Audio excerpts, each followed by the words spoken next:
Football is clearly the region's #1 sport, and the same fervour is shown by Singapore fans. It's the only sport which attracts the largest number of fans to a match, and also the biggest party of travelling supporters. Be it the Malaysia Cup or the Suzuki Cup, and more recently the Lions 12's brief stint in the Malaysian Super League, Singapore football fans ensure the Lions' roar is heard both on and off the pitch when playing at home or at away venues in neighbouring countries. This is the Singapore Sports Hub, opened in 2014 to replace the old National Stadium, which stood exactly at the same spot. Many in Singapore will remember the old National Stadium was famous for its Kallang roar and the chants and cheers of 60,000 fans supporting their local teams in action.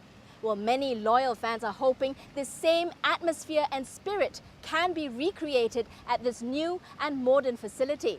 We speak with one fan who is all too familiar with those glory days. Akbar Hashim, a veteran supporter, has been a regular feature at all matches involving the national team, both at home and away. From the Malaysia Cup days in the 60s to 80s to the S-League in the 90s and more recently the Lions 12, Akbar has remained steadfast in his support for Singapore football.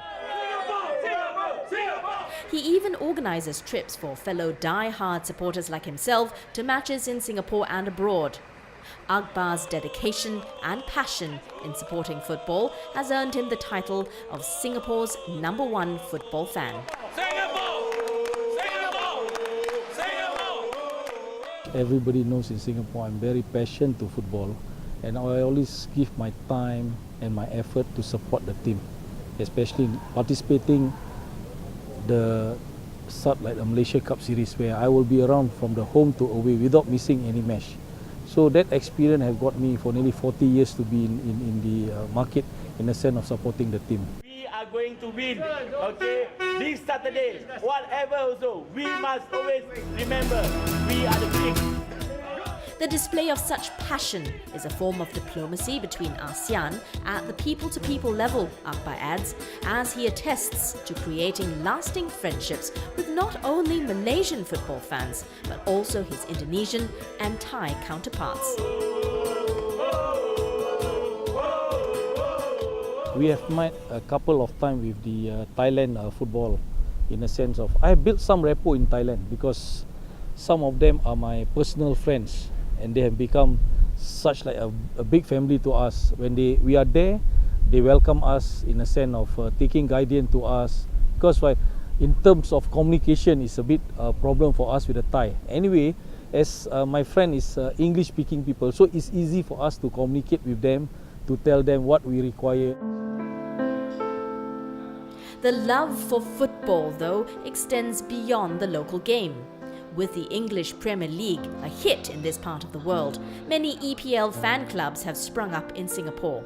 These fans do not hold back their enthusiasm when supporting their clubs, even if the action is just on the television screen. These are members of the Manchester United Supporters Club of Singapore. Like other Singapore-based EPL clubs, members meet weekly in a local bar and cafe to display their passion for the team. And these hardcore fans are also reaching out to fellow EPL supporters in neighbouring countries. We do have contact with the Thailand Supporters Club, and definitely the most close relationship we have is with Malaysia and Indonesia.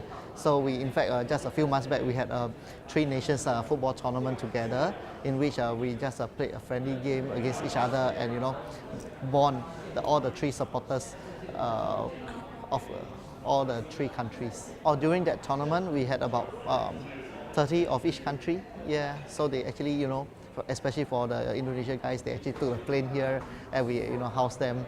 And they actually, we had a lot of fun, interacting with each other, share each other's culture. The Thai and Indonesian supporters were in Singapore for the Castlewood Group Battle of the Reds tournament in November 2015, which saw the legends from Manchester United and Liverpool battle it out.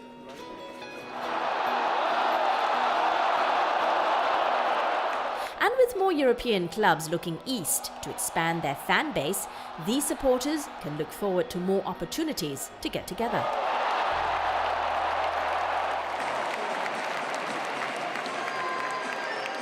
When we come back, we explore how and why sports is not just about athletes and fans. It is big business and an entertainment draw for many host countries.